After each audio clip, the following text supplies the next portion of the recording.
మేము గోరింటాకు పెట్టుకుంటున్నాం. ఈ గోరింటాకు యొక్క విశిష్టత చెప్తాను ఒకసారి. మామూలుగా తెలిసింది. ఈ గోరింటాకు అసలు పేరు గౌరీ అంటే ఆకు. గౌరీదేవి ఉండే ఆకు అనమాట. గౌరీదేవి ఒకసారి యుక్త వయసు వచ్చాక రజస్వల అవుతుంది. ఆ రజస్వలలో యొక్క అది బొట్టు భూమి మీద పడి ఒక మొక్కగా ఉద్భవించింది. ఆ మొక్కే గోరింటాకు మొక్క. ఆ మొక్క గోరింటాకు మొక్క అయితే ఇది ఏదో మొక్క అనుకుని వాళ్ళ నాన్నగారు తీసేయబోతే గౌరీదేవి ఆటకాయతనంగా గోరింటాకుని కోస్తే ఏళ్ళు మట్టికి ఎర్రగా పండుతాయి. ఏంటి ఇలా అయిందంటే ఇది ఏదో ఒక విశిష్టత ఉంటుంది ఈ మొక్కకి అని. అప్పుడు ఈ మొక్కని కూడా మనం మంచిగా చూసుకోవడానికి కానీ గోరింటాకు కోసి రుబ్బి అది పండుతుంది.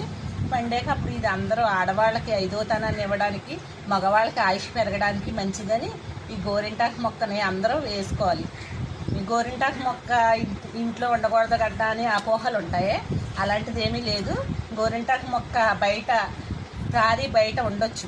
ఎందుకంటే మన ఇంట్లో ఉండే చెడు పాజిటివ్ ఎనర్జీ పెరగడం కోసం, నెగిటివ్ ఎనర్జీ తగ్గడం కోసం గోరింటాకు మొక్క, ఎర్రమందార పూలు అలాంటివి వేసుకుంటూ ఉంటాం కదా మనం. దానికోసమని గోరింటాకు మొక్క ఎవరైనా వేసుకోవచ్చు. ఎప్పుడైనా మనం ఏదైనా పూజలు కార్యక్రమాలు ఉన్నప్పుడు కంపల్సరిగా ఈ గోరింటాకు పెట్టుకోవాలి. గోరింటాకు పెట్టుకునేటప్పుడు ఫస్ట్ అరికాల్లో పెట్టుకోవాలి. ఐదోతనం పెరుగుతుంది. అరికాల్లో పెట్టుకున్నాక అప్పుడు అరచేతిలో పెట్టుకోవాలి. ఆ క్షణంలో కంపల్సరిగా ఆడవారు మగవారు కూడా గోరింటాకు పెట్టుకుంటే ఆయుష్ పెరుగుద్దని ఎప్పటి నుంచో తాత ముత్తాతల నుంచి ప్రతీత. బాగుందా?